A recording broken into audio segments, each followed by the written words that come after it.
salaamaaleykum mbokk yi maa ngi tudd Amina Diagne te tey vidéo bi lay andil ñu ngi si nar a waxtaanee benn exercice boo xamante ne ci français moom la ñuy tuddee force faiblesse opportunité menace.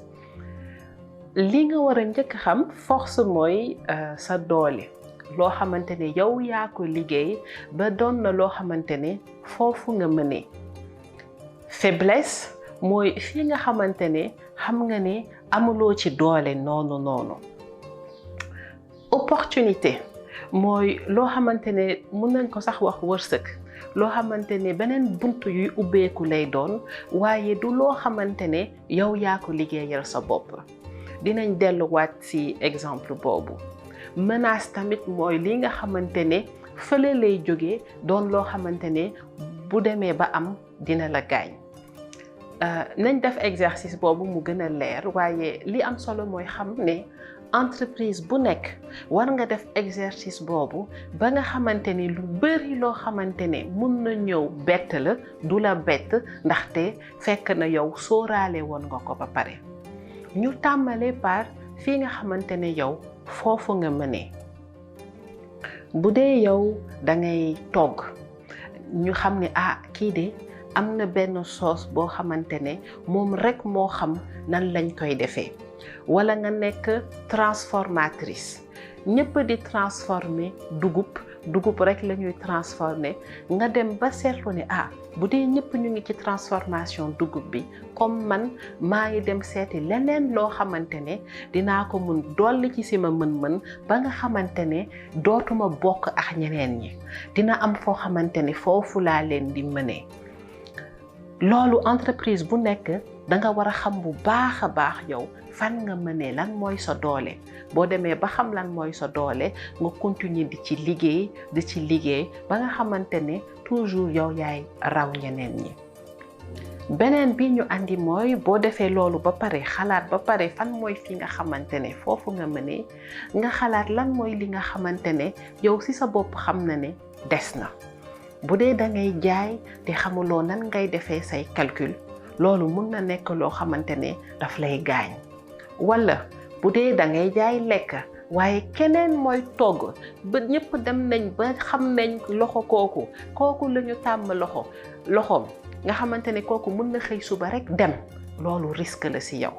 loolu mooy faiblesse boo xamante ne ci yow la nekk te su boobaa da ngay andi keneen mu nekk ci wetam jàng ni ñuy toggee walla yow ci sa bopp nga jàng ni ngay toggee waaye faiblesse bi boo demee ba ràññee ba xam lan mooy faiblesse bi nga xam lan ngay def. beneen bi mooy opportunité mooy loo xamante ne dafay jóge fële ñëw nekk loo xamante ne yow boo ko exploité day nekk li gën ci yow. bu ma jëlee benn exemple opportunité mooy tey jii nii gouvernement bi mën na xëy suba ne dootuñu jënd benn menuiserie boo xamante ne dañ ko importer lépp luy menuiserie dañ koy defee ci suñu dëkk mu doon bant bi nga xamante ne suñu dëkk lay jóge. bu dee yow menuisier nga opportunité ngi noonu du yow yaa ko liggéey waaye nekk na loo xamante ne opportunité la. menace bi nag mooy loo xamante ne yow amuloo ci contrôle.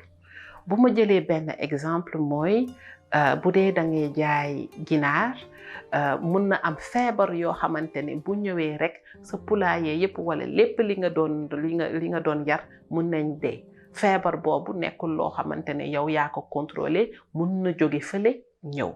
loolu mooy menace. boo leen xamee nan la ñuy traduire force faiblesse opportunité menace ci wolof ngeen wax ko ci commentaire bi dinaa defaat vidéo bi. léegi ñu delluwaat ci force. boo demee ba xam lan mooy sa force da ngay continuer di développer force boobu di continuer di innover. nit ñi bu ñuy dem bay def comme yow ni ngay def fekk na yow mën nga yeneen yaa ngi ci yeneen. boo seetloo ne am na loo xamante ni gis nga ne lii nekk na loo xamante ne mën na ma gaañ su boobaa da nga war a teel a xalaat lan mooy stratégie yi nga xamante ne dama koy teg pour mu leer ma ne faiblesse boobu ma am maa ngi ciy liggéey dootul nekk faiblesse.